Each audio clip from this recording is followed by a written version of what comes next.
Hi guys! Nagbabalik na naman ako, ang taong laging galit, na laging sinasabi, wag ako be. So ito, gagala kami ngayon, tapos talagang naano ko dito sa sasakyan, nasa kanan yung driver's seat, so kaya talaga takang-taka ako. So ayan, nandito na kami ngayon sa train station kasi pupunta kami ng Liverpool, makikipagkita kami sa kaibigan namin. So ayan, mirror check, hindi mawawala yan, mirror check. So nandito na yung train namin, sasakay na lang kami. Tapos ang ganda ng loob ng train nila, relax. So 1 hour and 30 minutes yung biyahe, so chill muna tayo kasi ang ganda nga ng view sa labas. So eto ang mga view dyan sa labas, so di ba parang para-parehas lang naman ang bahay nila, pero ang ganda niya talagang tingnan.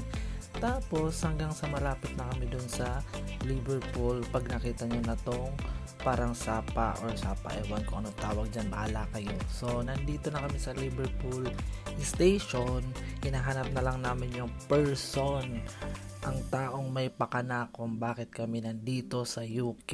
Pero syempre kaibigan natin yan, the best yan. So ayan, hinahanap na namin siya hanggang sa naispatan ko na siya. Ayun, sabi ko, ay ayun ang person, nakangiti na naman. Siya pa nga pala si Hero, siya ang may pakana kung bakit kami nandito na sa UK. So thank you sa kaibigan na to, nagkaipon-ipon na kami from London, Croatia to UK. So ayan, maglalakad na naman kami. Siya lagi rin ang may pakana kung bakit kami laging naglalakad pag nagta-travel.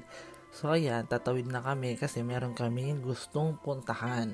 Hindi ko alam ha, pag nasa Pilipinas, ayaw na ayaw nyong minsan kumain dito. Pero kaming nasa abroad, ito talaga ang pinakahinahabol naming gustong makain.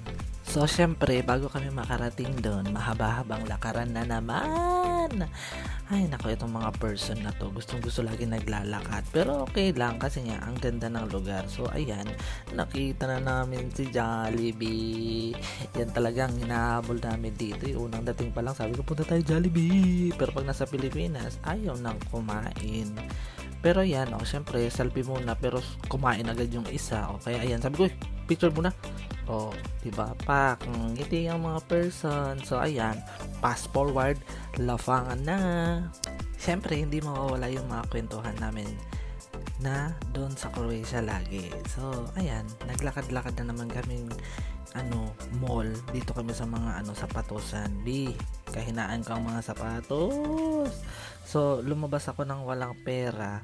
Tapos, meron akong nabiling sapatos. Ano kaya yun? Pero ang ganda talaga niya. So, I have no choice. I want to buy it. Kaso utang. Pero kaya rin na yun. At least, lumabas ako ng walang pera. May nabili akong sapatos. O, ayan o. Hirap na hirap pa akong ilagay sa bag. Kasi sabi ko, wag nang i-plastic.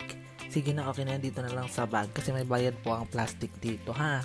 Gandaan nyo, wala nang libre sa mundo.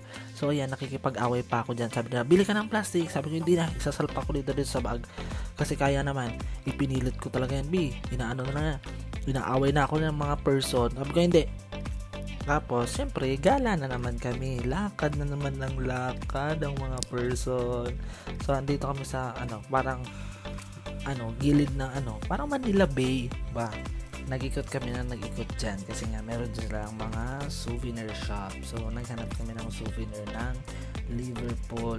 Siyempre hanap namin ref magnet. So ayan, siyempre hindi mawawala ang photo shoot ng mga person kasi ang ganda ng mga construction nila dito. Tingnan naman yan, ang ganda. So syempre marami kong photo shoot dyan, hindi pwedeng wala. So ayan, nag picture tapos hanggang sa nagutom ang mga person. Kain na naman, ang sakit ng tiyan ko. Tapos syempre tapos na ang araw, uwian na. Tapos yan, syempre naghihintay kami ng train.